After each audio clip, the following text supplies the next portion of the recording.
Okay, everybody, welcome back to the Burnt Ships Podcast Super Bowl preview. We got an exciting matchup between my boys, the Patriots, and the Seahawks. So I can no longer call Gary Homer Gary. Gary, this episode. I'm one of the homers in this episode.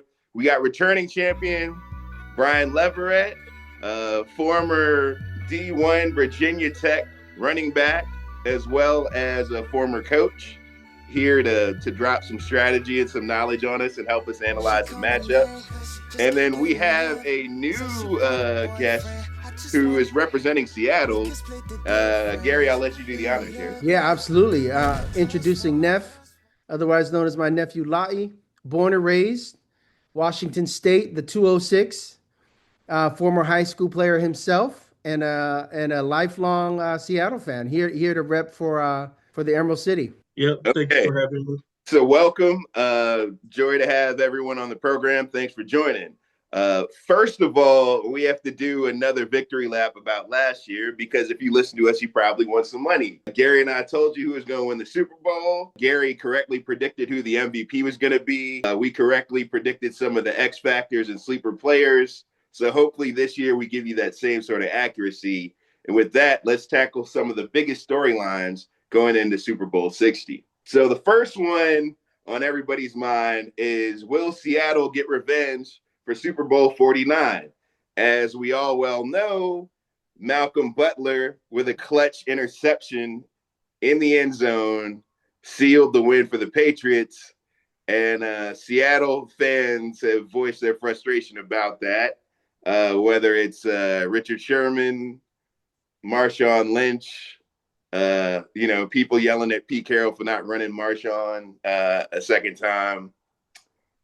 So, I think a lot of Seattle fans really, really want revenge on this one. And that's part of the motivation, at least amongst the fan base. A lot of those players aren't there anymore. But for the fans, I know that that's a key storyline.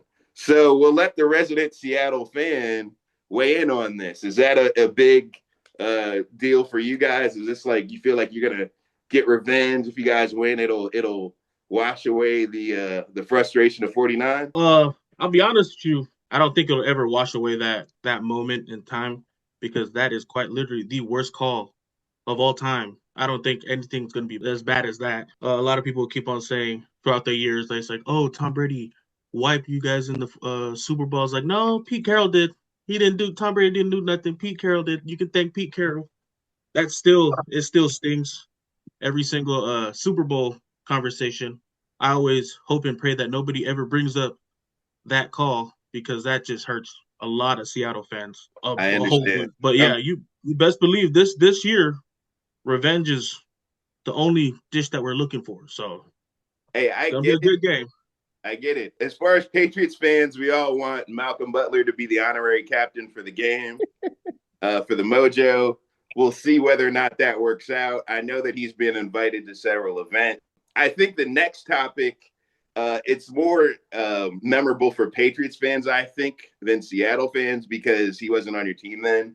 But Sam Darnold, infamously on, I believe it was Monday Night Football, said he was seeing ghosts after about 6 turnovers. That clip went viral. Everybody started talking about the ghosts, making memes. The Patriots defense started calling themselves a boogeyman. And so, Sam Darnold being 0-4 against the Patriots, that came up in a lot of press conferences going into this. He said it's something that he wanted to forget. Obviously, he's turned himself around, being on his 5th team.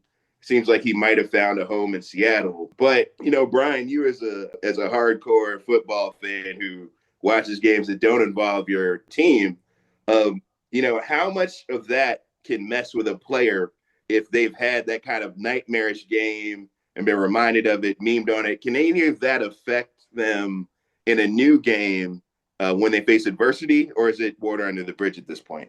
No, it's definitely in your back of your mind. I remember the first play I was ever involved in, playing special teams in varsity. And we were in the playoffs for like the first time in I don't know how many years. And I was on kickoff return, and muff the kickoff return. Ooh. And that still sticks with me to the day, man. Like, Mm. I mean, it's just so to me, it's like once you get that in your mind, the possibility of it coming back is pretty high. Yeah. So I think if things are going well, he's gonna be fine. But I think he has the chance to regress if he starts seeing that pressure again. Okay. Yeah. What I would say is the national media, I think they feel like his performance in the NFC Championship game exercised those ghosts. But if you ask the average Patriots fan or the average even Patriots beat writer, a lot of them still think that that's in him and that it can be pulled out pretty quickly if we do to him what we did to Stroud or Herbert or Stidham early on. So it'll be interesting to see how that storyline plays out. So anybody have any other thoughts about the scene before we move on to the next point? Or I do agree that is actually still in there. It's still in his mind. I mean, it can't be not in his mind because it's on the media all the time. But I mean, what a chance to prove if he's built for this kind of stage, then the biggest one, right? right. So I'm on the fence because the NFC game, that championship game, he tore the Rams apart. Like what, 350 yards, 3 tutties. Mm-hmm. I don't know, but then again, it's only one game. He does lead the league in interceptions and also fumbles, which gives our defense a terrible disadvantage because, oh my gosh, so many games that I've been like, why? Just protect the ball. That's all you got to do. But then I'm not at that level, so I don't know what he's feeling. I don't have 80,000 fans screaming at me, so hopefully he don't see ghosts that day because I got money on this. Well, we'll have to see. Really interesting. I thought that was a pretty compelling storyline going into this. On the Patriots side, a lot of fans and local beat writers and some national, I will say, are talking about the parallels between this Patriots Super Bowl team and the 2001 team. Yep. In that there's a second-year quarterback, right? Coming into his own. They have a top 10 defense, right? A lot of people did not expect them to be here at the beginning of the season, similar to the 2001 Patriots, but they went on a really remarkable run and they seemed to improve as the season went on. And so what I would say is even deeper than that. You have the tie of Mike Vrabel, who was signed by Bill Belichick as part of the 2001 free agent class, now as the head coach. And he built this team very similarly to how Belichick built up the 2001 team in terms of chasing down players that he thought were underrated, undervalued, for lack of a better term, even some off the scrap heap that he thought people just didn't understand what their role should be and maximize them. So, of course, you have the big ticket signing of Milton Williams. Everybody understands that one. But then there's some other people like Robert Spillane, Gibbons at linebacker, Carlton Davis. And then you get into Kayvon Chason, a former first-round pick who had been cut. He was drafted by the Jaguars, didn't work out over there. And now he's gone on a tear. He's one of the best pass rushers on the team. Similarly, we have Corey Durden, who in the playoffs actually has the #1 pressure rate. This guy was cut by the Giants in season. And he's at the AFC Championship crying to Vrabel saying, "You changed my life. You changed my effing life, coach. Like, you don't understand. You changed my life." So I think that he's found a way to find some of these players that fit perfectly into his scheme, which doesn't always happen with a free agent class. But you can't say that there's a lot of misses in the current free agent class. And so I think that that's also a similarity between the 2001 team and this team. Picking the right free agents, building a culture, and having them fit into what his overall vision for the team was, and then executing to that vision. The other thing is, Vrabel himself felt like he was undervalued, right? He was never a starter with the Steelers. Brian, you can attest to this. And if you want to speak on his role as a backup with the Steelers, that's fine. But when he got to New England, sudden he's a leading edge rusher, in the 3-4, one of the key outside linebackers, as well as a sometimes tight end who caught touchdowns in the Super Bowl, right? That was something that Howard never really envisioned him as, and essentially told him in not so many words, hey, you need to go elsewhere because we just don't see that for you here. So, Brian, you have any memories of Vrabel as a Steeler versus as a Patriot, and how that might inform the way he approaches the Super Bowl? Well, my memories are of him eviscerating us in the playoffs on a yearly basis as a Patriot. So I also don't remember much about him as a Steeler. Like nothing jumped out. But I will say, like, being that backup, like, as opposed to being like the star player, like you're more ingrained in your philosophy, and you have to work harder. Whereas, like, say, a star quarterback, their talent is their talent. It's like Jordan being an owner for Charlotte, great player, not necessarily as good as an owner. So I think that has permeated his coaching style. He's very grassroots, very ingrained. So it's like picking up someone like Spillane, because Spillane was basically that same type of player, to kind of be a backup to, and we're good for that. The Steelers, we'll give away some linebackers on the cheap, linebackers and wide receivers. Yeah, fair enough.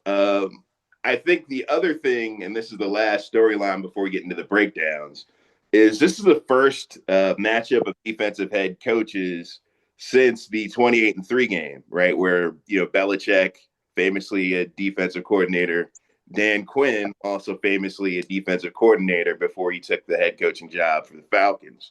And so it's interesting to see, how these two coaches stack up, because what I would say, watching the playoffs, and everyone feel free to weigh in here, is that the defensive coaches have coached better games throughout this playoffs, in my opinion. I think that there are some unforced errors that Sean Payton made in the AFC Championship. I think there are unforced errors that McVay made. I think there are some unforced errors that Ben Johnson made. As what, so, you can go on and on with guys who insist on calling the plays as well as being the head coach, coming from the offensive side of the ball, that maybe went for it too much on fourth down, or maybe got too cute and called a flea flicker at the worst possible time, like the Panthers, etc. So, how do you guys feel about this? Is this going to be potentially a trend that sets up for not this hiring cycle, but next hiring cycle? Are defensive coaches going to come back in vogue, like a Robert Saleh who just got hired? Or you think it's a one-off? I think the majority of the coaches been hired are young defensive coordinators, right? For this cycle. I mean, there's a couple of offensive guys, but I mean, I think McCarthy the only one, only offensive coach? I think Clint Kubiak, who's the Seattle, he just got he just got signed to. Well, they say they're going to announce it to after the Super Bowl, but why would you announce it before the Super Bowl that he's going to go to the Raiders? And Clint Kubiak is actually really. I mean, if you look at the Seahawks offense, we run the ball so much, but we're terrible at it. Not terrible, but like that's not our strong suit. Right. Our strong suit is our passing game, and we don't pass that often. But the run game does open it. And so with Clint Kubiak going to the Raiders, him, Mendoza, and Genty, I don't know Ashton Genty. Yeah, Ashton Genty, yep. Mm-hmm. Yeah, he's really offensive-minded, and I'm kind of excited what next year is going to be because, I mean, not going to lie, Raiders been dying for something. But, and then the other LaFleur from the tight pants coaching tree hired at Cardinals, Brian. So that's what I was saying. I think it's at least 3, if not 4 OCs out of this one. Right. So you got Clint Kubiak's OC, LaFleur's OC.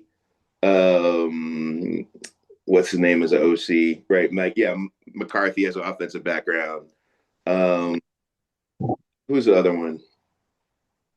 Well, I mean, some of them are retreads, right? Like, so it's But there's a decent amount of OCs that got hired from the tight pants tree, as we like to say in New England. All right. Gary, I can't call you Homer Gary. I'm still adjusting.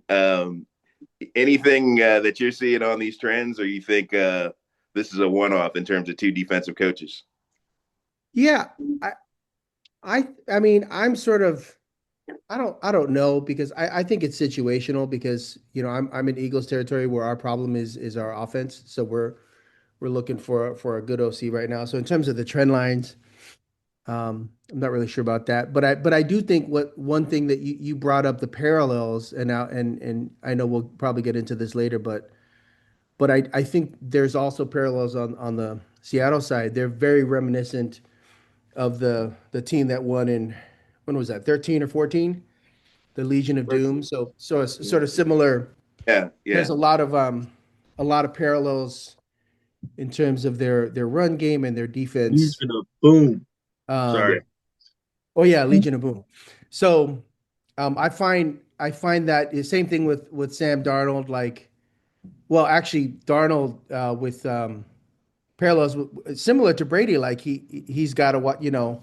I think how he manages the blitz and will be a big determinant of his success on Sunday. Okay, so we'll get into that. I think it's a good segue because I want to talk about the Patriots on defense next, right? So one of the things that I've always said about the Patriots on defense is their defensive line is kind of built middle out. So we got Milton Williams, as you well know, Eagles fan, the Super Bowl hero for a lot of people, 2 sacks, forced fumble recovery in last year's Super Bowl. Now is the defensive leader de facto for the Patriots. And he's been a terror. He had, 8 pressures alone last week in the Broncos game. He single-handedly destroyed the pocket against the Texans. He matches up really well with pretty much any guard you line him up against. He hasn't had one disappointing game in the playoffs. He just, they say, big dogs eat in January, and he's taking that to heart. And then you have Christian Barmore, who's not well known outside of New England and Denver. Denver, because the way he abuses the right guard of Denver, like he's done it 2 years in a row in Denver to embarrassing effect. So those two guys basically have an understanding that whoever's not doubled, when you're one-on-one and go murder the quarterback or murder the running back, on the way to the quarterback. That's essentially their understanding. If you look at the 4 games where Milton Williams was out, Christian Barmore nosedived as well. But now that Milton Williams is back, I would say that he's kind of the straw that stirs the drink, whether we're talking about a formidable run defense or when we get into the pass rushing. So in addition to him, I'd say Caleb Von Chason has had a, basically comeback season in terms of what he's been able to do on the edge. He's been able to force fumbles. He's been able to force interceptions, most notably in the Texans game. And he's been really good lately about reacting to the run. Early in the season, they would run on his side, and he wasn't setting the edge effectively or reacting, but they've coached around it and they've built around it. So those are the 3, big names that you would hear of. But as I mentioned, Corey Durden, who we essentially picked off of the, Giants cut line on waivers, now has the #1 pressure rate in the playoffs, which is insane, right? You don't usually expect a cut, like a cut survivor to be leading with all the big names and end up in the playoffs. But essentially, they have figured out, #1, how to motivate him, and #2, how to put him in the best position to succeed. So they do some line games. They do some twists and some stunts. But basically, they're operating off of technique, and at this point, I would say controlled rage in terms of they're sick of hearing about the other defenses, and they pretty much have reacted how you would expect them to react in all of our games, where essentially Chargers were thought to be the better defense. You saw what happened there. Texans were thought to be the better defense. You saw what happened there. Broncos were thought to be the better defense with the #1 O-rated O-line, and they got used and abused by the D-line, right? So I would say the D-line is the strength of the team. followed by the cornerbacks, right? So we have Christian Gonzalez, All-Pro 1 year, Pro Bowler another year. He's thought to be like the blue chip person in the corners. If you look at what he's done in terms of the playoffs, it's under 50 for the QB rating when throwing directly at him in man. Similarly, Carlton Davis, one of the big ticket signings, has an even lower QB rate when thrown against. And then we have do-it-all Marcus Jones, who's like small but feisty. He's about 5'8", 5'9", mainly plays in the slot.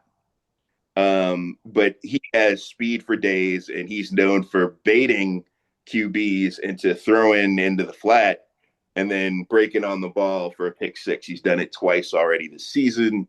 We saw him do a pick six in the playoffs, so he's always a threat to take it to the house, big interception. So before I get into the linebackers, Brian, you've watched the games. You've seen what the D-line has done to, some of these offensive linemen. And even if we're going to make the argument that the Chargers and Texans had weak O-lines, the Broncos had a highly rated O-line, and they still looked like they couldn't do much. So, how are you viewing this D-line play, having watched some of the games in the playoffs? No, I mean, it's definitely better than expected. It was definitely better than earlier in the season. So I think the defense has gotten, the line in particular, the line play has improved game after game.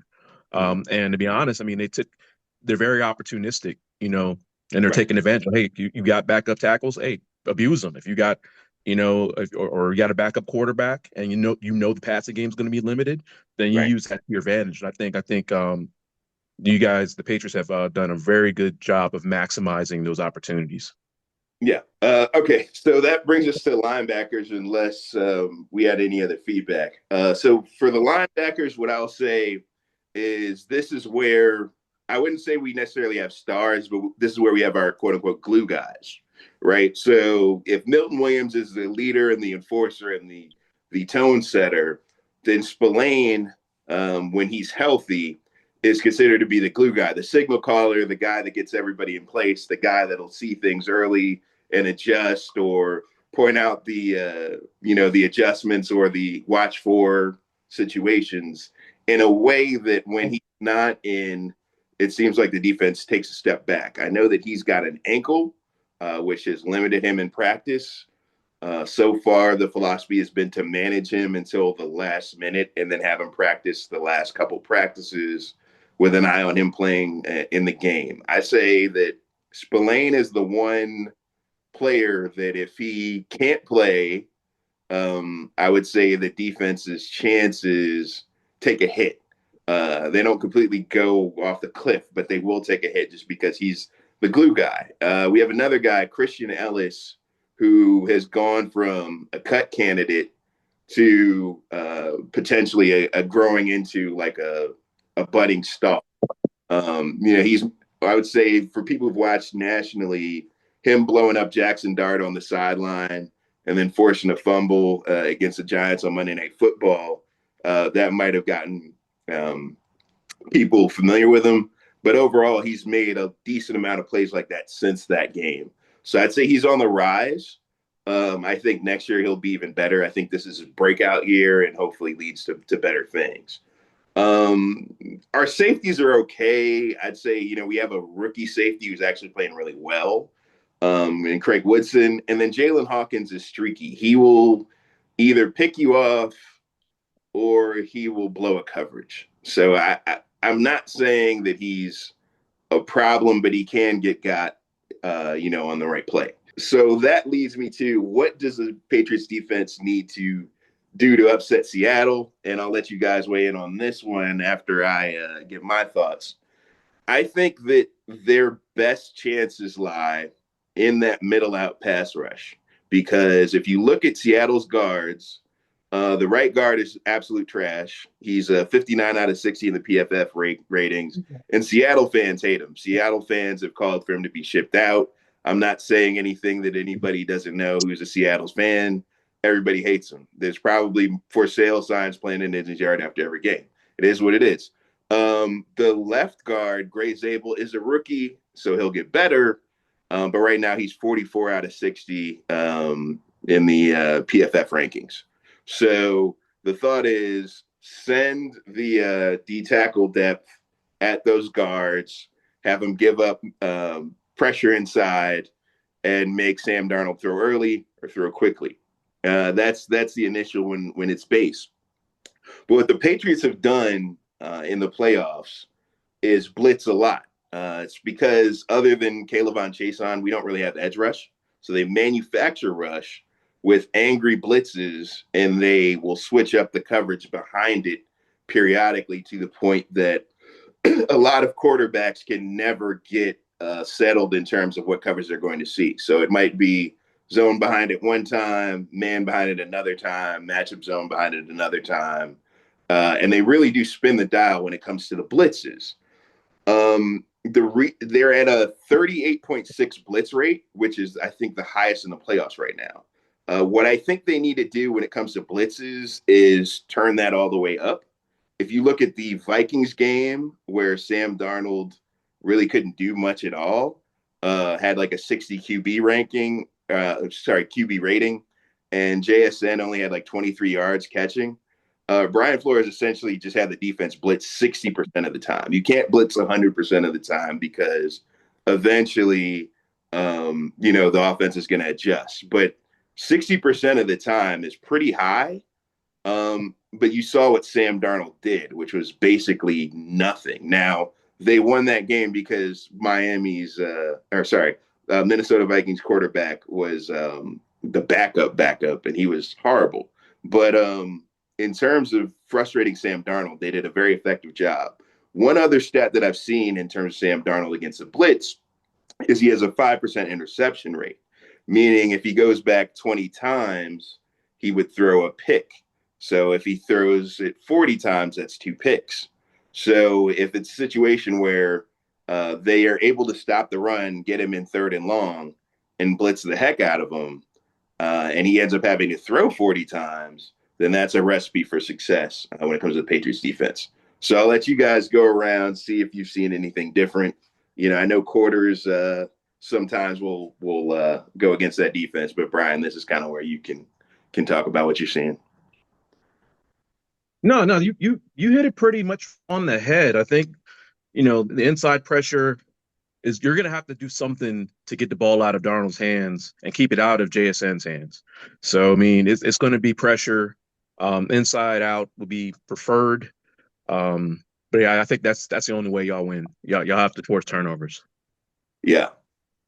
They did double JSN too on a lot of those blitzes. So, essentially force him to look elsewhere. So that was making him uncomfortable. Anybody else?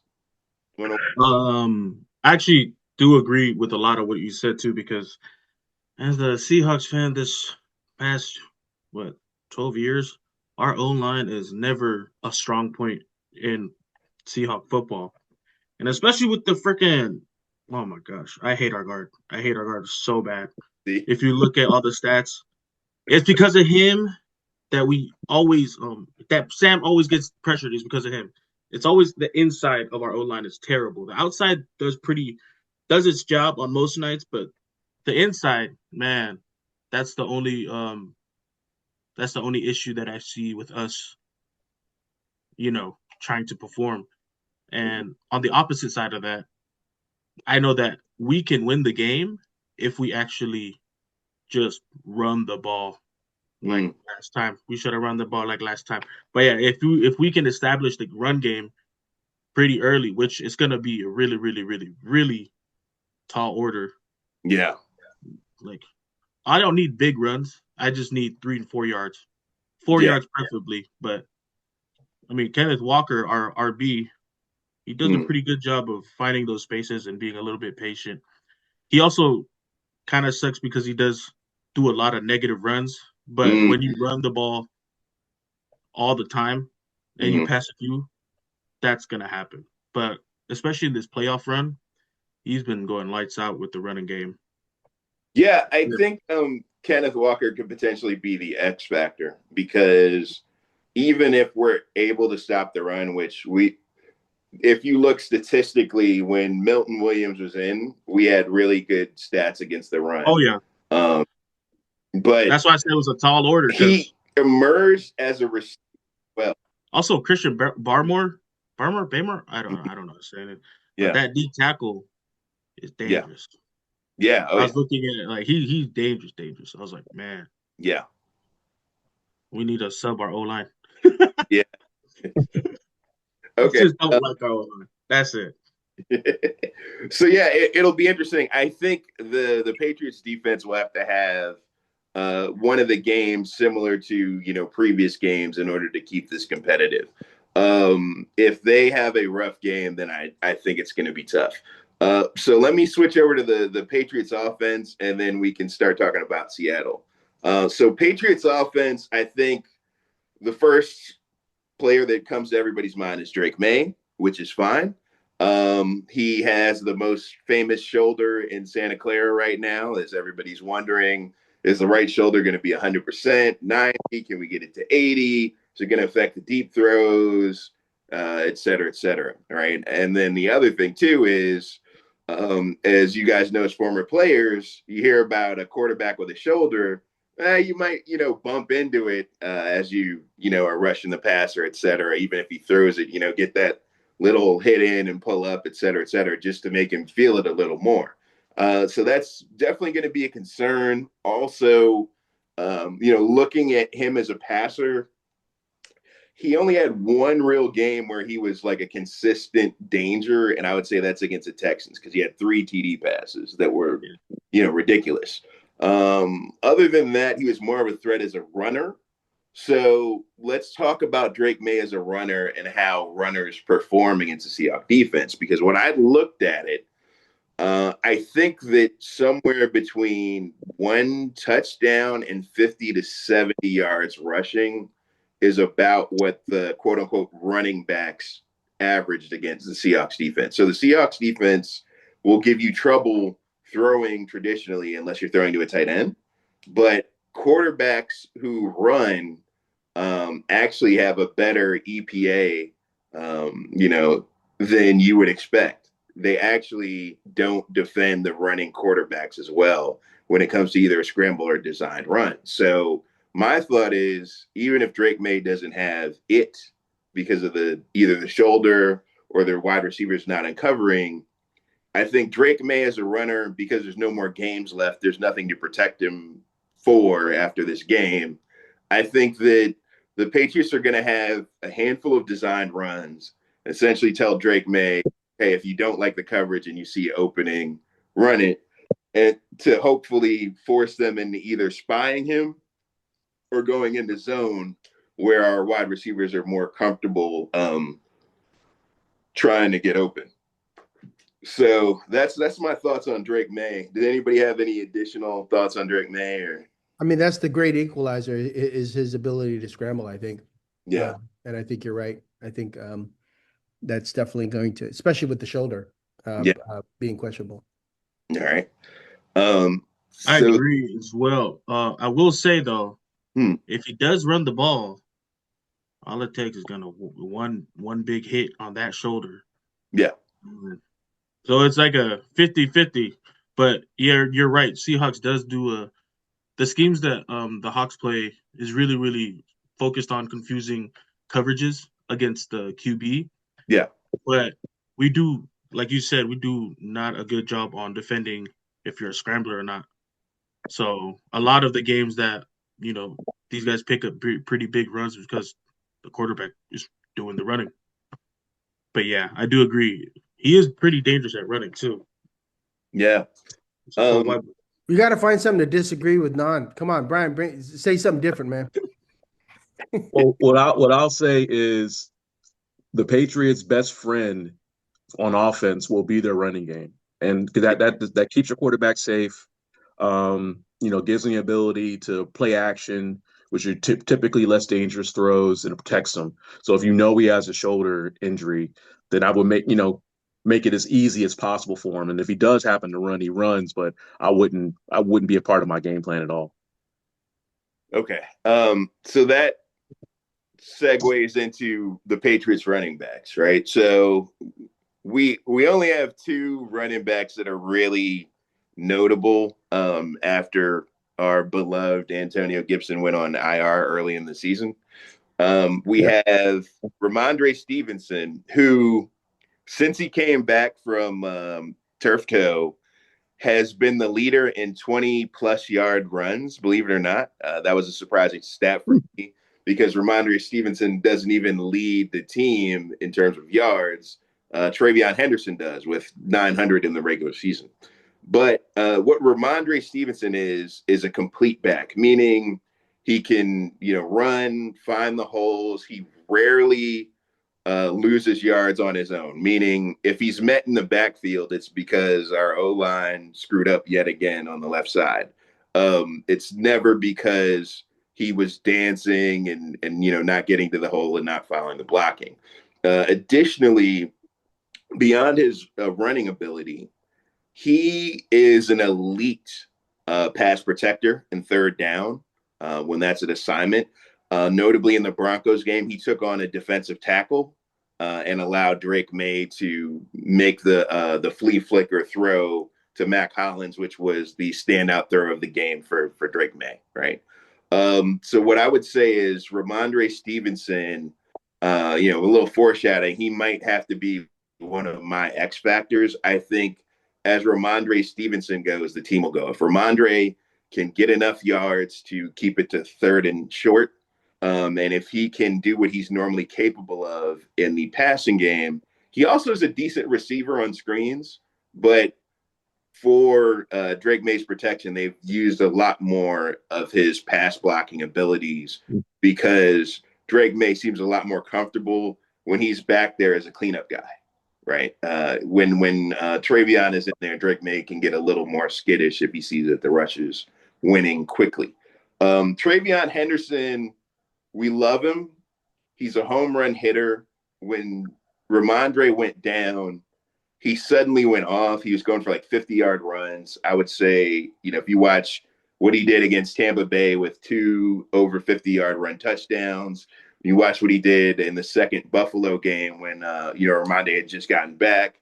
Also, I think it was like 10 rushes for like 150 yards. Insane. So he's a home run hitter, but his vision isn't as good as Ramondre. So you need to have a wide open hole for him, or you need to do like a crack toss. And once he's on the outside, that's like his happy place. So if you can part the Red Sea middle and send him up there, you got a good chance of a touchdown. Or if you can crack toss or get him somehow to the outside, he's happy there. Anything else, it's really dicey. And I'm saying that as a Patriot. We love him. He's a rookie.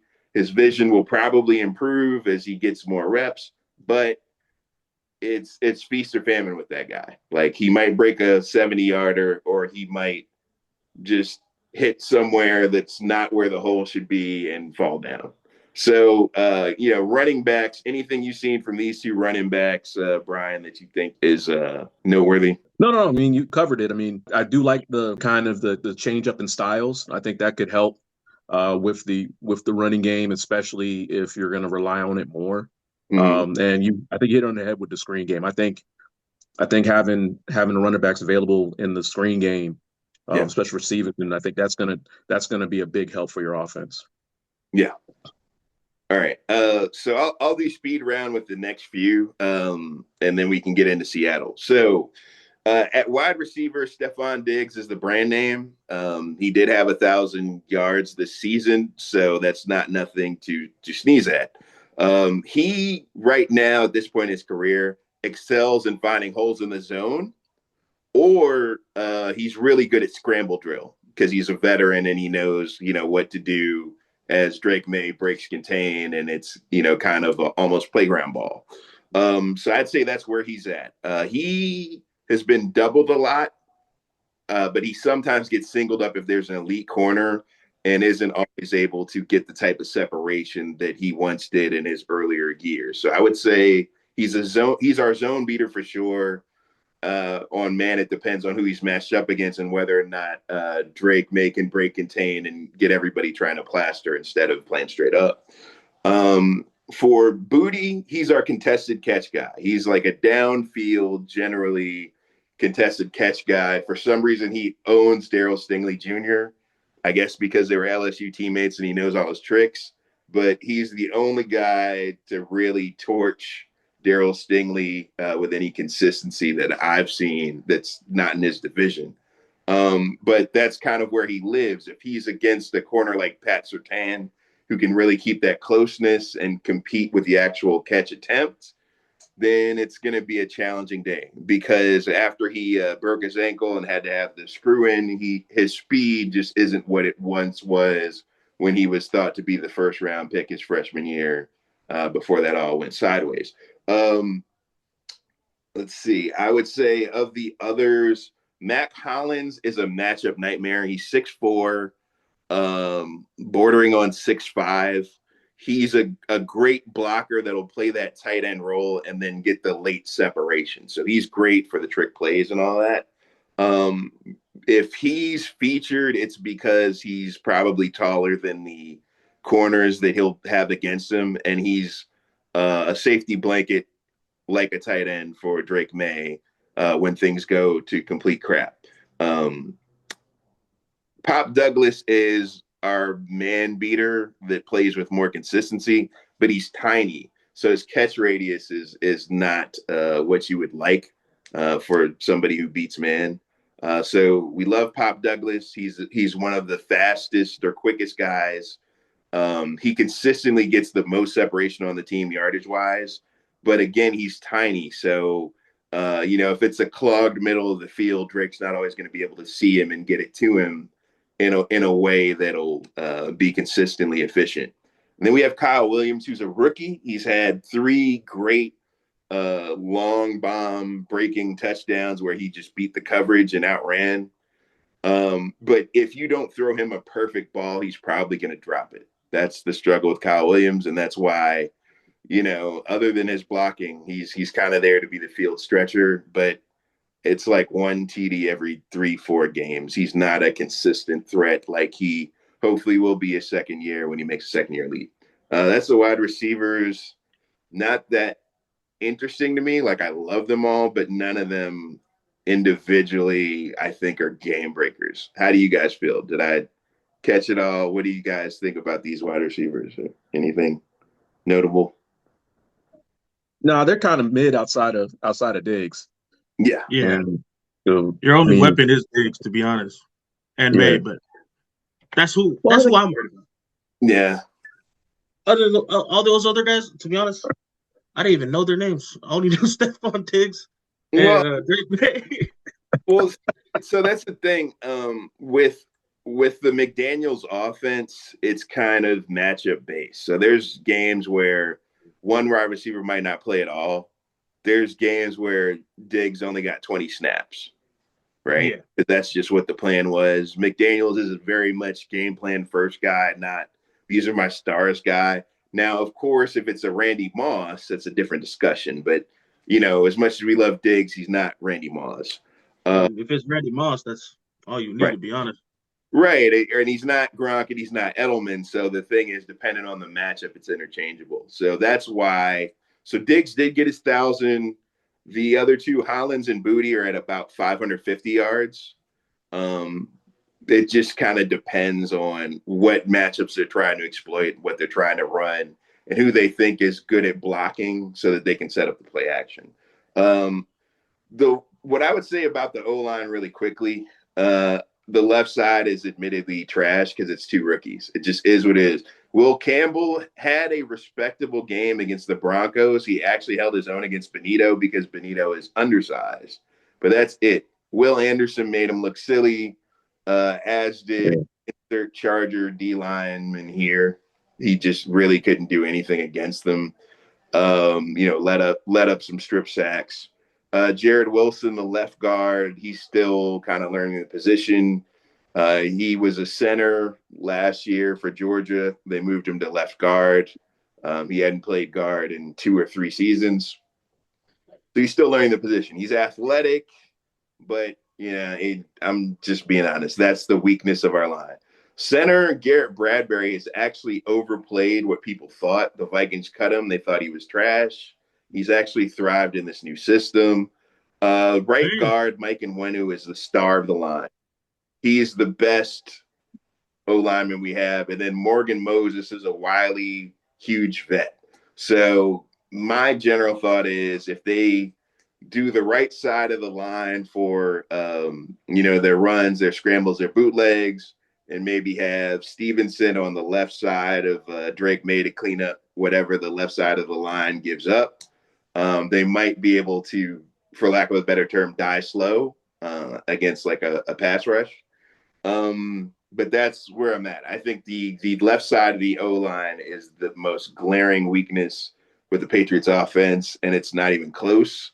In terms of the tight ends, we have 1.5, in my opinion. Hunter Henry is still a decent tight end. He had a great season. I think, tight ends are a slight weakness of the Seahawks defense. I have seen some tight end score. Like I look, Dalton Schultz had a good game in Texans versus Seahawks. If they scheme some things to get him open, I think Hunter Henry could have a good game. But in the playoffs, he's had the drops in a way that I haven't seen all season. So if he mine right, I think he'll be competitive. And that's all I got for the Pats offense. You guys weigh in on anything? Otherwise, we can go into the Seattle offense. Yeah, you were pretty much on point with the tight end usage. I mean, especially if you look back against the games versus the Rams, where Matt Stafford just torched them with those 13 personnel packages. I think Hunter Henry should have a good game. I mean, yeah, I think Seattle is like next to last in points versus the tight end. So if you guys win, he'll probably score a touchdown. Yep. And it'll be similar to Chargers because I think there's some overlap between Chargers defense and Seahawks defense. A lot of the same principles where Nick Emmanwori is like the Derwin James, for lack of a. So, yeah. All right. So I'm gonna hand it off to you guys to do the Seattle offensive breakdown. You guys got the outline, but go ahead and let us know about a Seattle offense. Well, I'm just a fan. I don't study this game for life, or I don't study it for a living, I mean.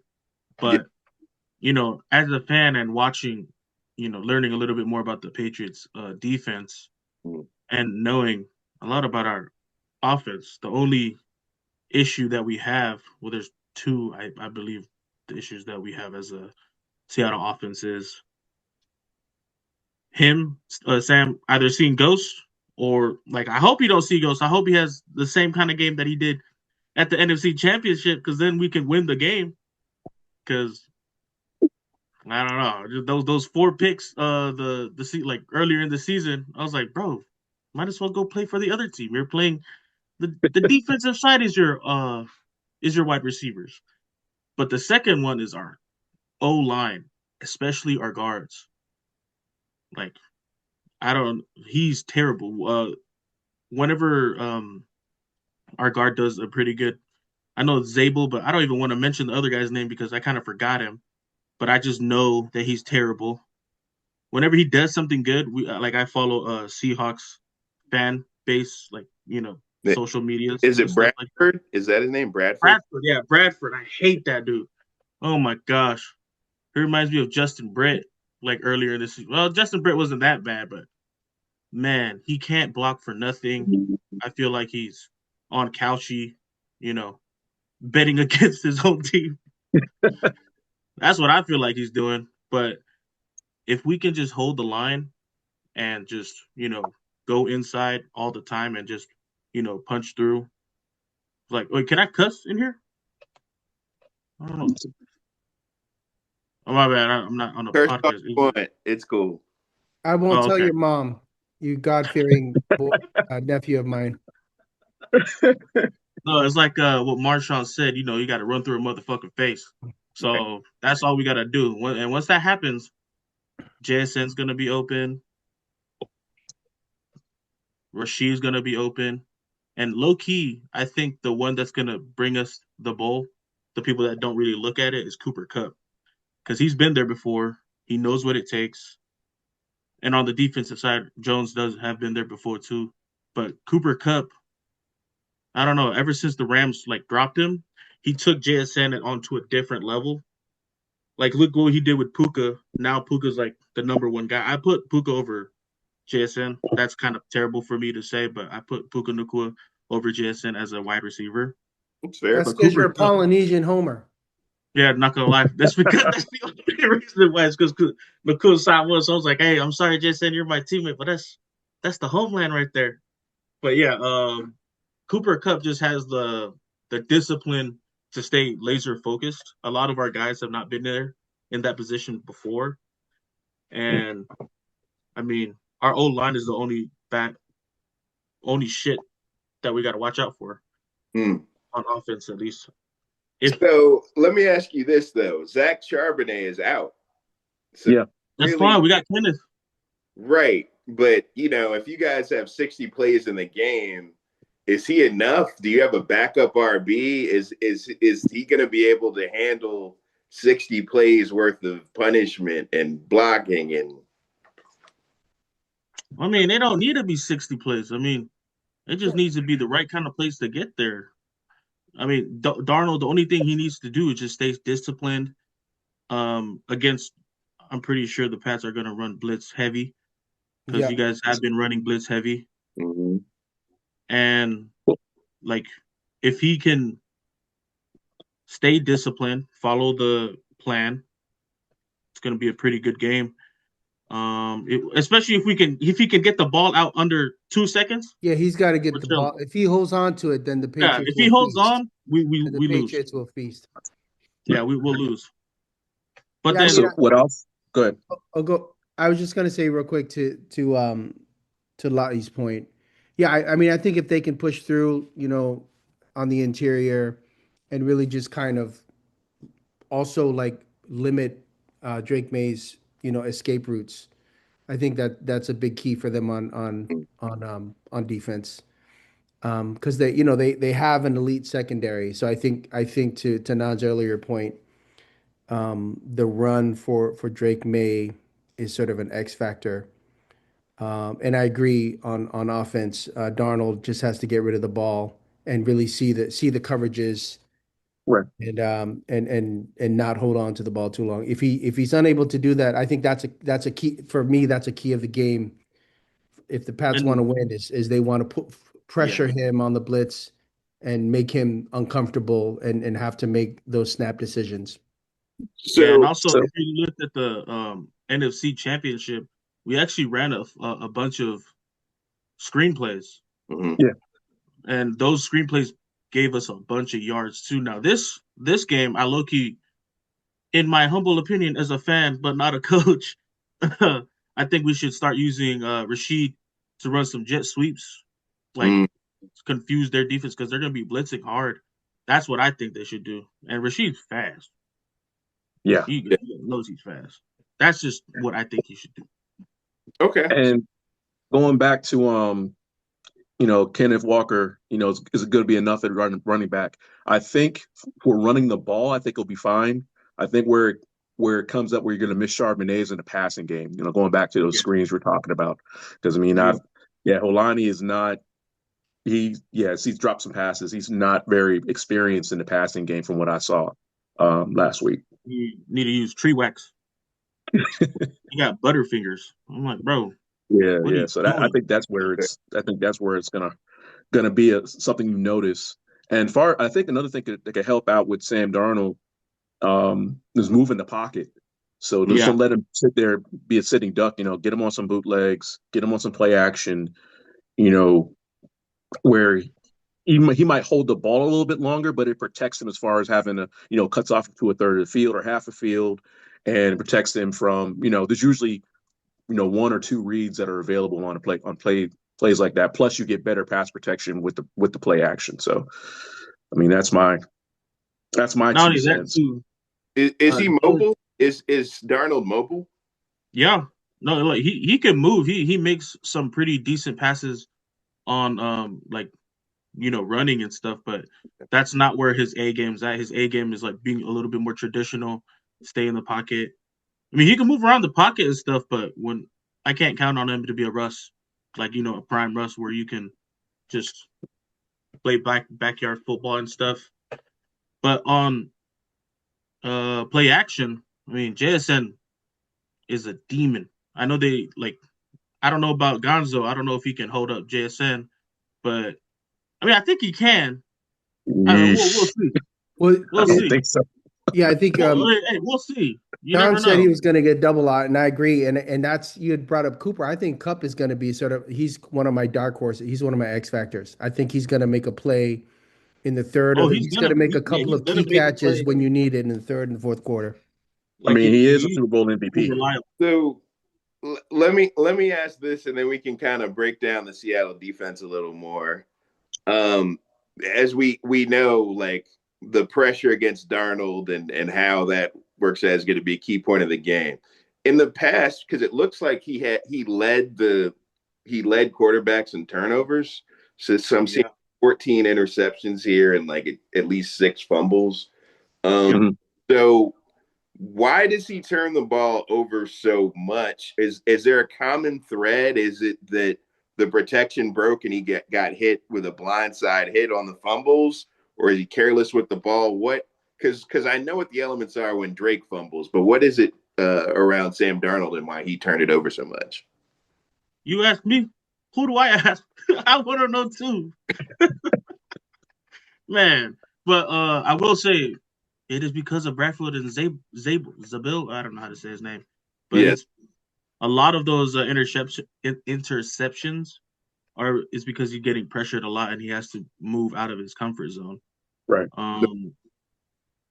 Like He's the not good fumbles. off I mean, the fumbles kind of self-explanatory. You gotta just hold the damn ball, but fumbles are just a result of the defensive player getting there and making that play. But interception can more often than not be a result of pressures and also just a bad play call.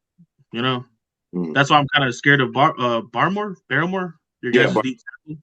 Yeah, because I seen a stat somewhere that he was leading the D tackles in pressures, and I was like, oh shit, D tackle, Bradford, Abel. Oh yeah, nice. That was my emotion towards this upcoming game. Because to be honest, we both weren't supposed to be here. Right. Everybody counted you out. Everybody counted us out. Right. So, but yeah. So let's cheer you up and talk about Seattle defense. Like, y'all want to break Seattle defense down because it seems like that's the pride and joy of the team, other than JSN. So that's always our pride and joy is defense. Okay. So on the D line, what would you say? It looks like you guys have a rotation, right? Like so we got Leonard Williams, and we got Byron Murphy. Yep. To be honest, me personally, I don't even think we only have 2 D linemen.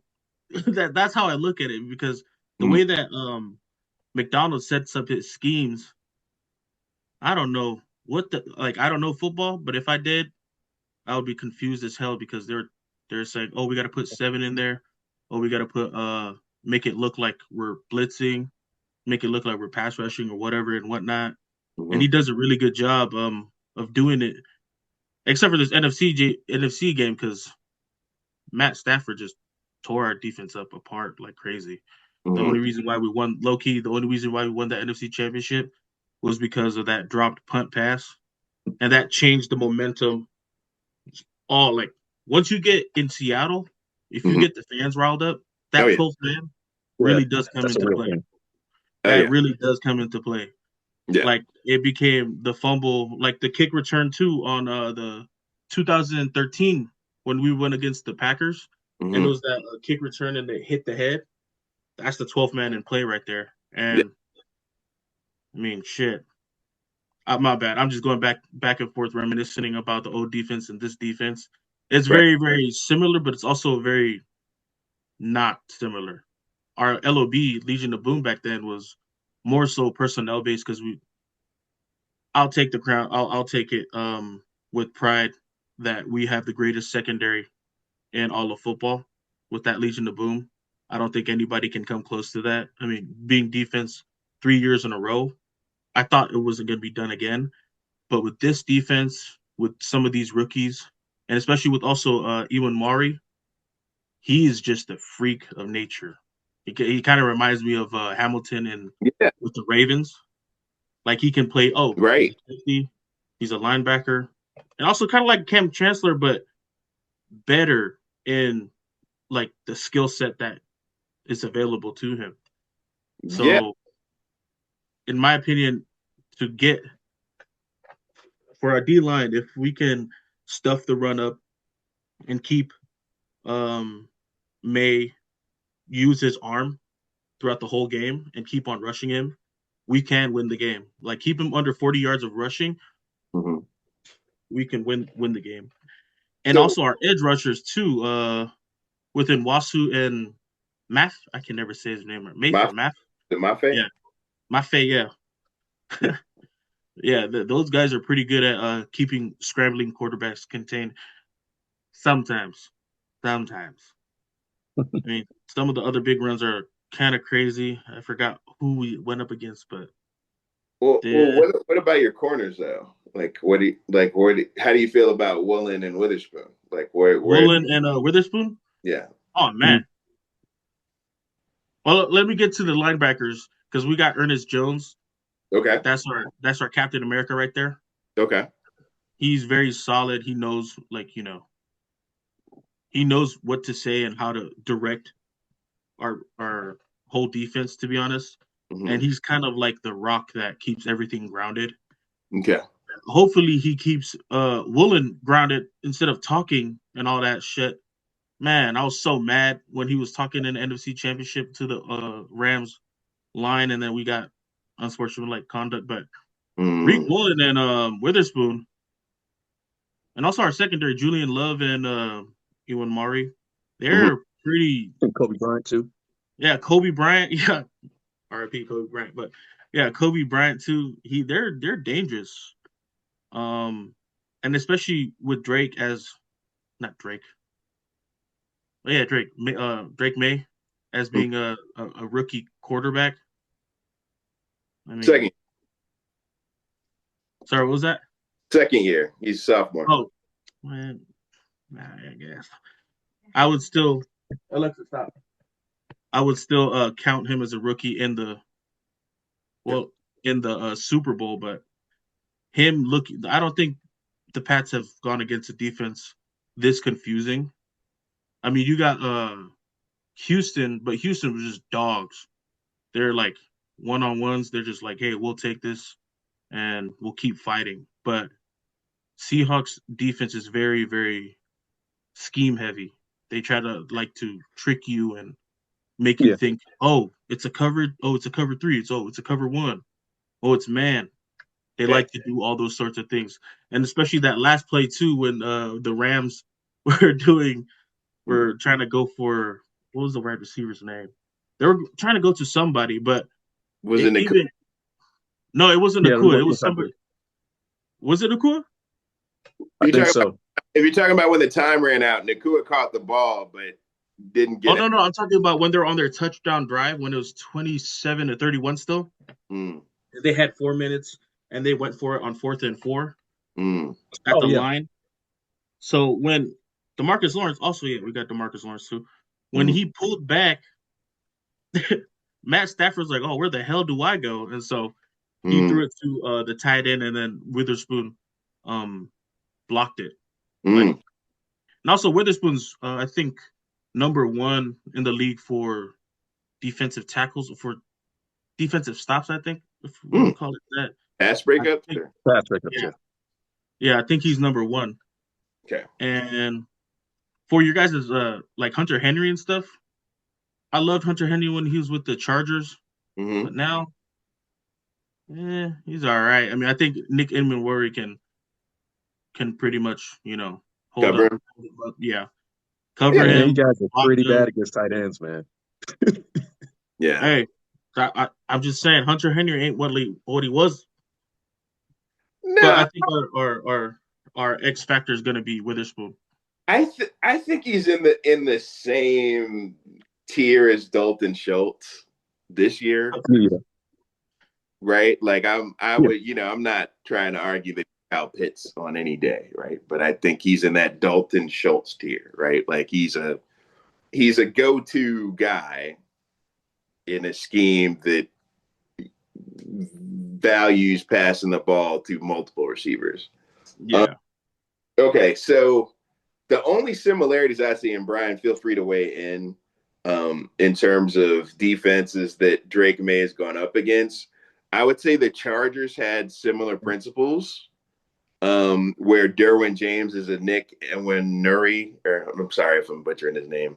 Don't worry, I butcher his name all the time too.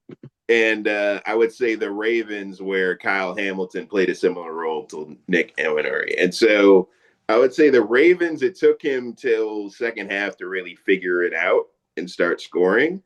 With the Chargers, he just could not stop fumbling.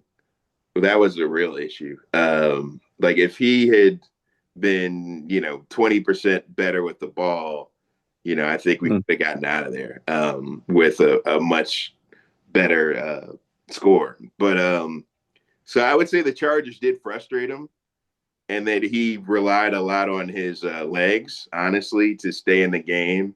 And then he had the one layered throw to Hunter Henry for the touchdown that kind of broke the game open. And then the defense could kind of pin their ears back. So I would say he's probably going to need a half to figure it out. And the hope is the running game and him running or scrambling will buy him enough time along with the defense to figure it out. I don't expect us to be up in the first quarter. If we are, it's because the defense did something spectacular. So that's my general thought. Am I missing anything, Brian, in terms of Chargers, Ravens similarities on the D? Yeah, I think schematically they're similar, but there's just for Seattle, like the difference is they're so balanced. Like there really isn't a weak point, so that actually allows them to be more multiple in their coverage schemes and being able to disguise things, because you can drop a DeMarcus Lawrence back into coverage, when it looks like a all out double A gap blitz with a bunch of linemen, to stop the run. So that I think that's the only difference. But you're right. I think it's going to come down to Drake Maye not turning the ball over and taking advantage of opportunities when they arise. So I think it's one of those things. I think will be like, it's going to be a big play or two that decide the game, because both offenses are going to be running into brick walls for most of the game. Yeah.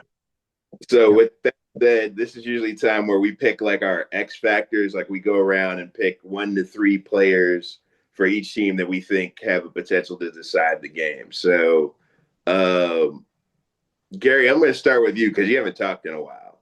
So give us your X factors. I'm just soaking it all in, brother. Give us your X factors. I mean, I said it earlier, and Brian correctly pointed out, but I do think the former Super Bowl MVP is an X factor, because there's going to be a lot of focus on JSN and so forth, and Darnold, and so I think that's going to leave some openings for Kupp to do some things, especially in the second half where he shines, and. Yeah, I mean, Darnold is obvious. We've already talked about Darnold. He's like the obvious one.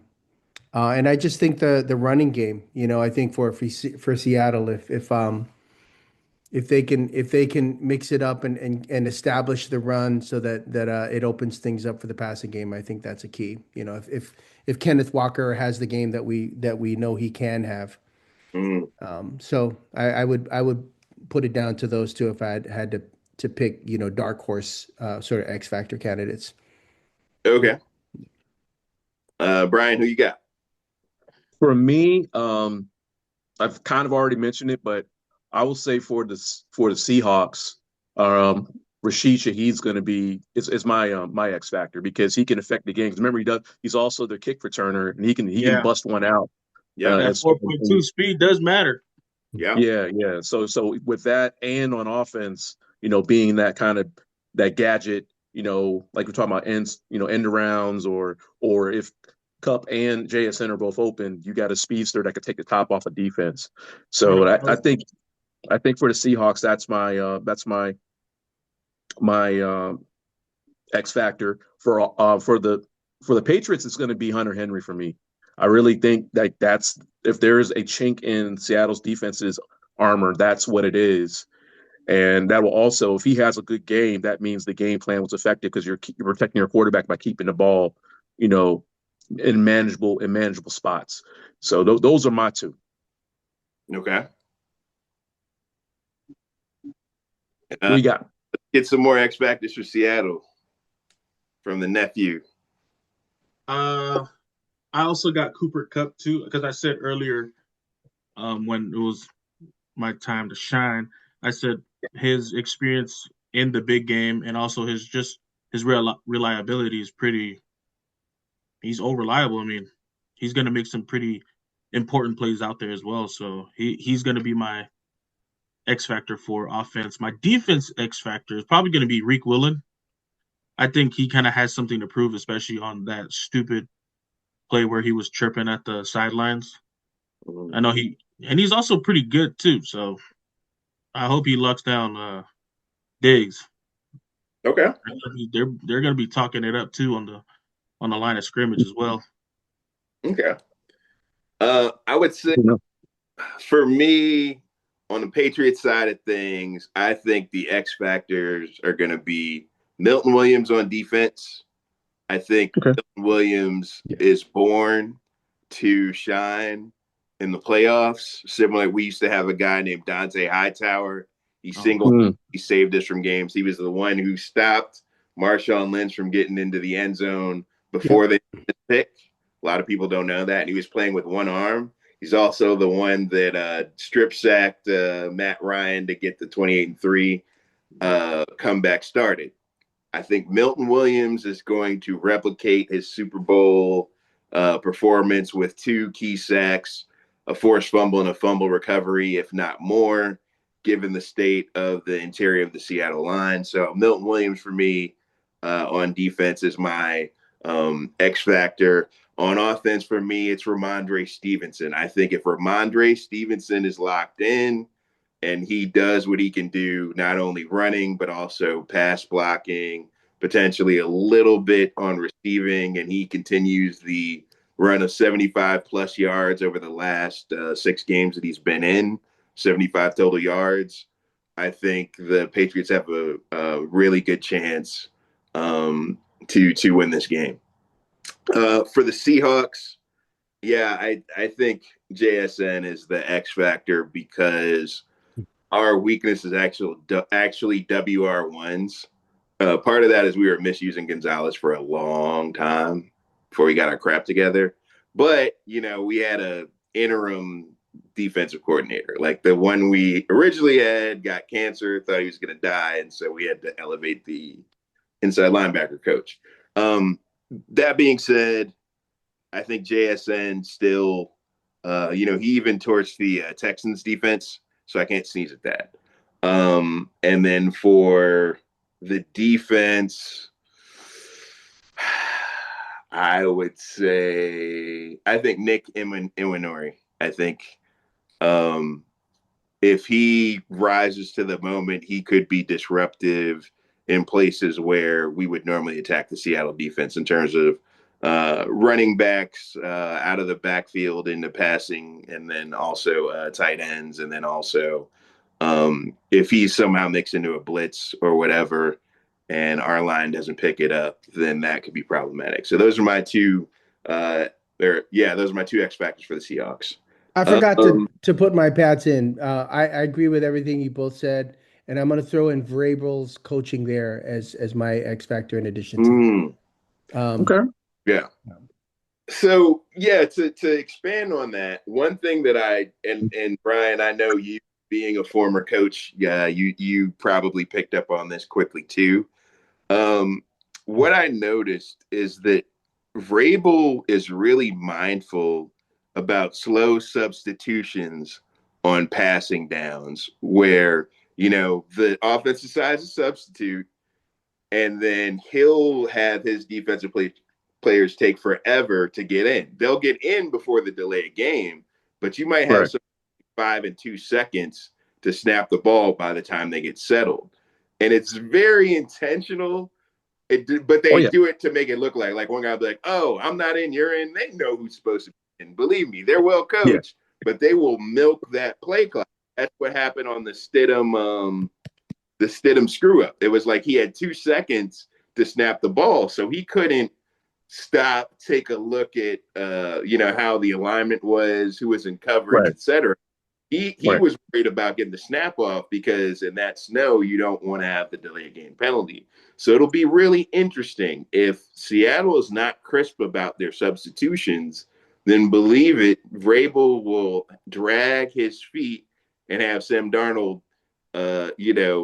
having to line up with, somewhere between 2 and 5 seconds left to snap the ball. So he can't read the coverage. He can't move somebody in motion. I noticed that was a subtlety that he is definitely applied that I respect. So let's talk about sleepers. These are players that nobody's really been mentioning that we think could have a big effect on the game.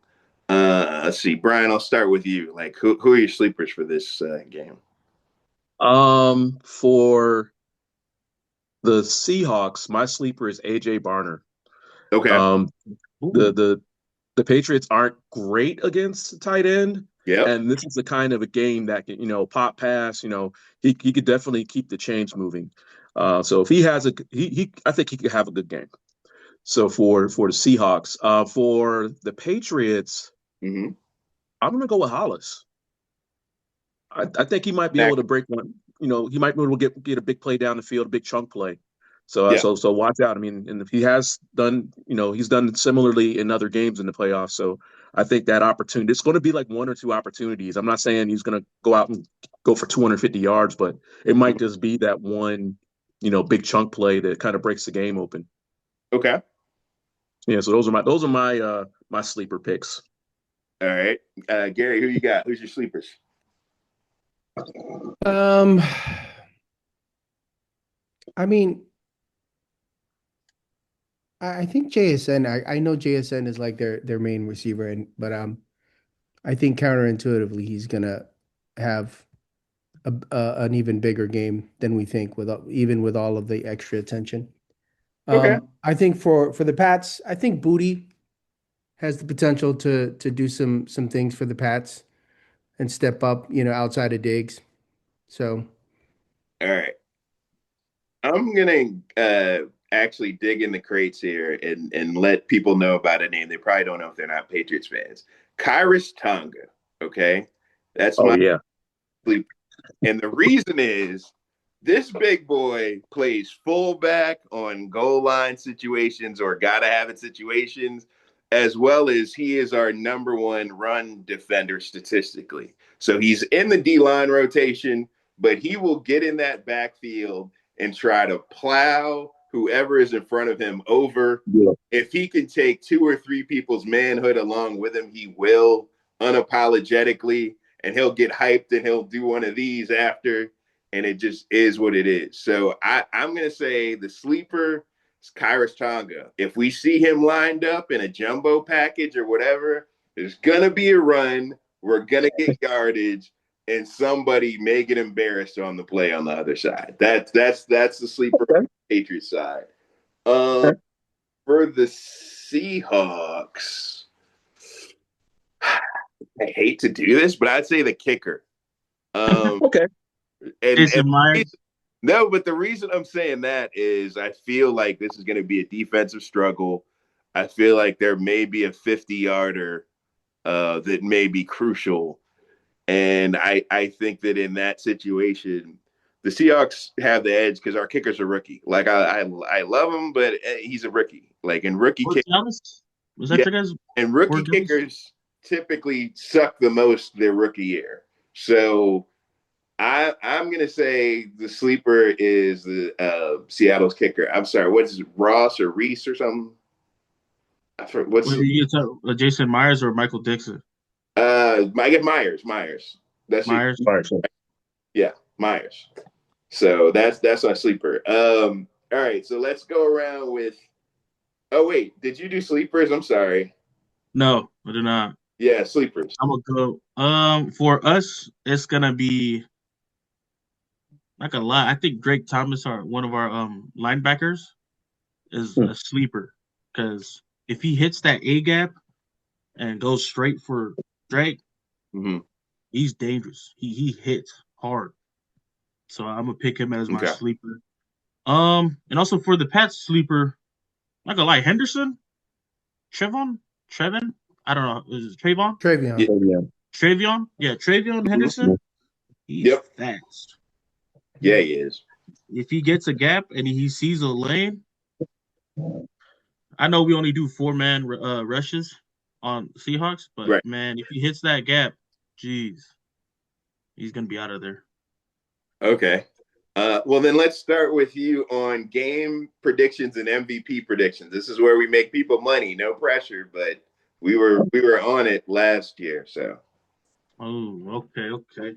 Well, I think it's gonna be us, and I think it's gonna be a low-scoring game. So I think it's gonna be 14-7 us, okay. Wow. and it's gonna be a defensive game. Okay. I think the MVP. I think the MVP is probably gonna be JSN. That might be a common one, but I think he's gonna be MVP. Okay. Fair enough. All right. Brian, who you got? I got Seahawks 17-13 over the Pats. Okay. I think Vegas hit the line pretty well. I think it's going to be one of the situations where, Drake Maye's going to be trying to come back, and score and have to score a touchdown and not a field goal.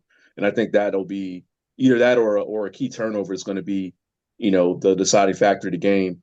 My Super Bowl MVP, I'll keep it vanilla and go with Darnold because Yeah.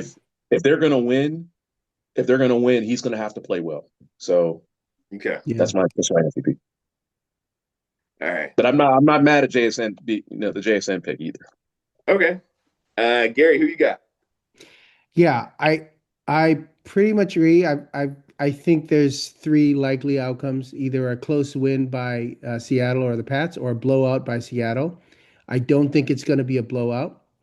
I think it's going to be a close game, and I think similar. I think it's going to be a defensive game. I'm going to go by a field goal, Seattle 2017. Okay.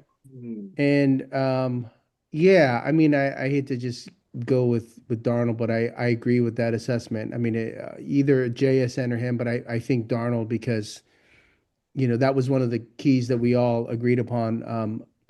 That how he handles the blitz and the pressure. So I'm going to stick with Darnold, and that's my story, and I'm sticking to it.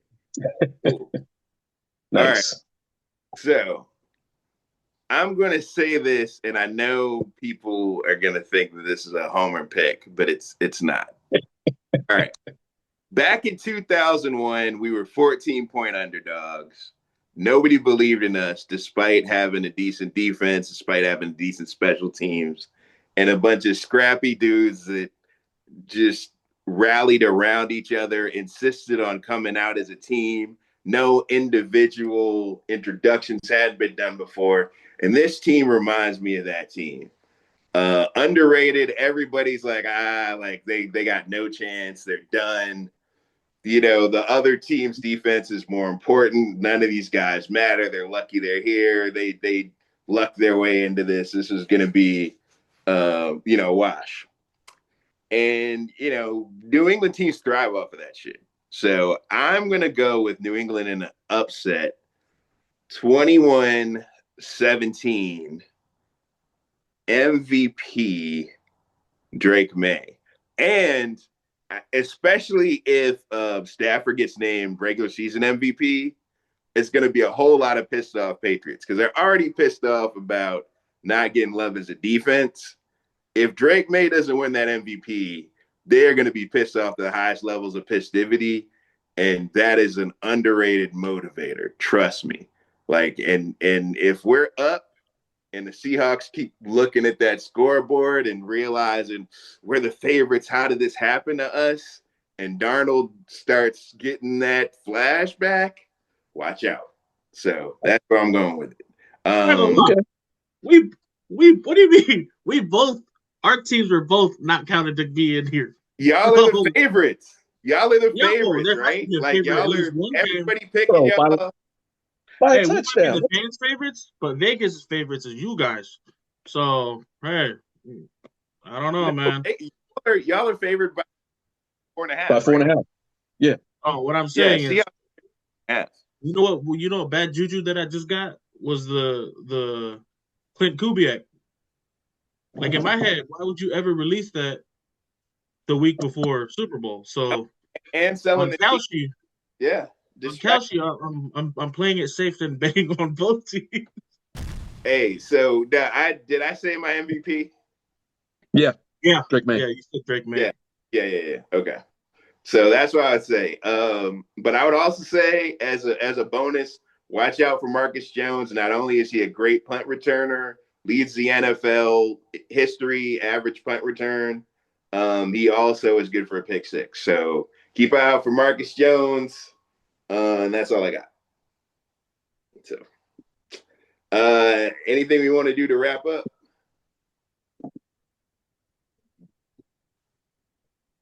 I mean, I think the reason why they say that you guys are lucky is because you guys had the easiest schedule of all time.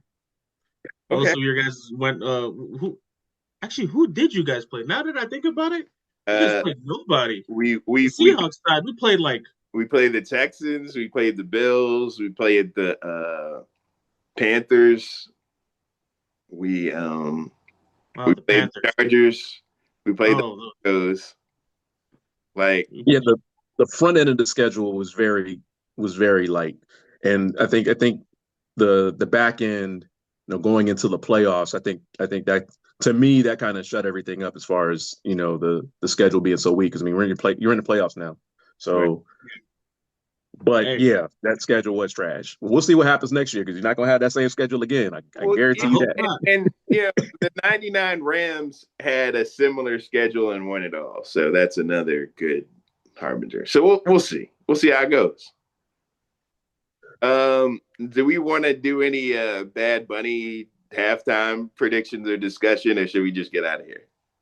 Oh, he's going to come out with the dress, and then I don't know. That's what the dude said. I was like, oh, shit. Hey, what's the over-under on Cardi B appearing? Because I keep hearing that he added I Like It Like That to the set. Cardi B's dating Stephon Diggs, so she'll already be there. Yeah. That's right. Yeah. Yep. I forgot about I would not be surprised at all if she shows up.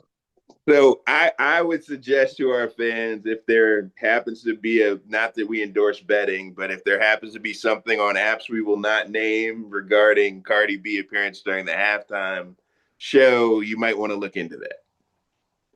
You guys should Fair enough. bet how little of a crowd the Turning Point USA is, how little of a crowd they're gonna get. Yeah. Rock?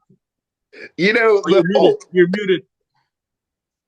Shoot, my bad. I said it's not going to be Cardi B. It's Nicki Minaj. I heard it's Nicki Minaj, man. Oh my god. She's probably doing the Turning Point one. Oh, hey, all three people watching the Turning Point one will be happy though. They will. Exactly.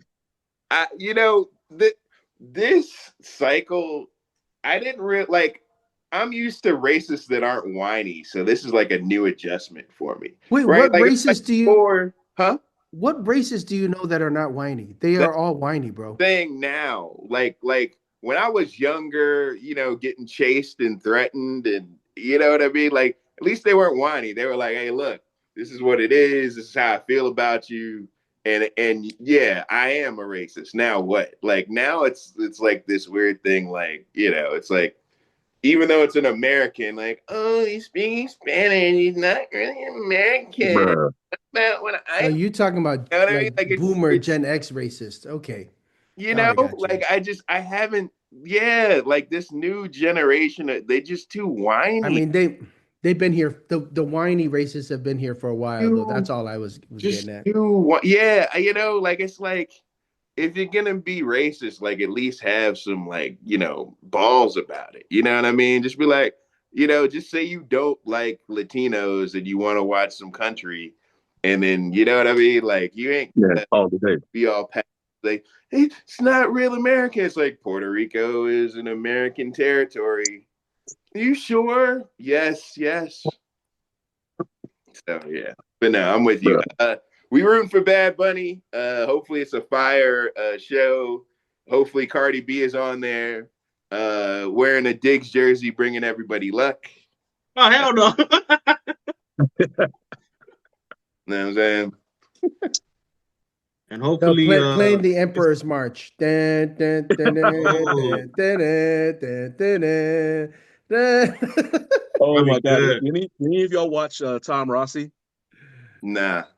He does like football breakdowns, like comical ones. Like he has this series of if the NFL was scripted. So there's actually a script writer, and each of the teams he plays all of the different teams. I don't know how many jerseys that guy has, but for the Patriots for this year, he's brought back the Emperor hood.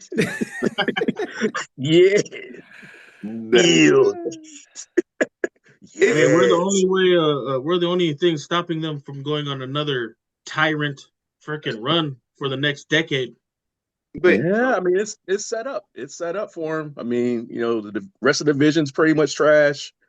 The Bills don't know what to do with themselves. The Bills, you're gonna have Is there a more cursed franchise than the Bills? They did it to themselves this time, right? Yeah. I think.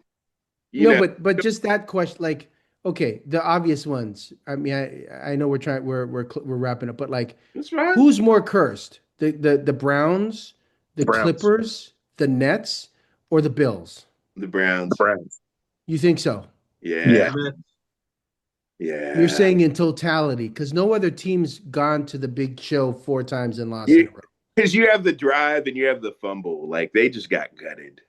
You know what I mean? Like Ernest Biner was about to, send them to the Super Bowl, and he fumbled like as he went into the end zone. And then, they had Broncos at the 2-yard line the other game, and Elway drives 98 yards, and I don't remember how many seconds were left. So I would say the Browns.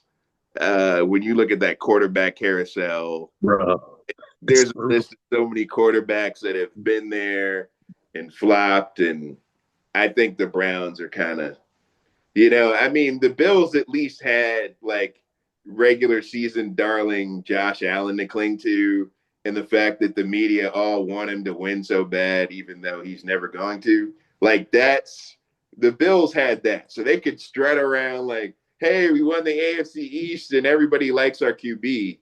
The Browns didn't have anything approaching that. It's just been misery and more misery and more, high-level draft picks that don't pan out, except for poor Myles Garrett, and he ain't never had a quarterback. So, he's got a Pro Bowl quarterback now. Needs to do it to Marcus Lawrence and come to Seahawks. I think y'all should trade for Garrett. To be honest with you, I think that's what I think. The Patriots should trade for him. Like our interior is pretty good, pretty decent. Like they do a pretty good job.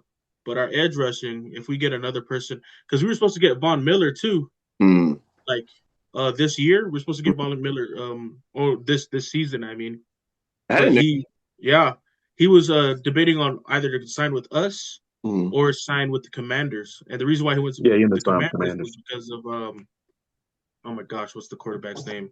I got a brain fart. Jaden Daniels. Jaden Daniels, yeah. Yeah, I get it. But if we get Myles Garrett, I really think this defense could be better than the LOB. I heard they're asking for 3 first, though. A lot of people ain't trying to pay that. That's a lot, bro. It is. That's a lot. Well, I mean, if the ghost of Micah Parsons went for 2. Yeah, so did Sauce Gardner too. So he went for 2 first. So yeah, fair enough.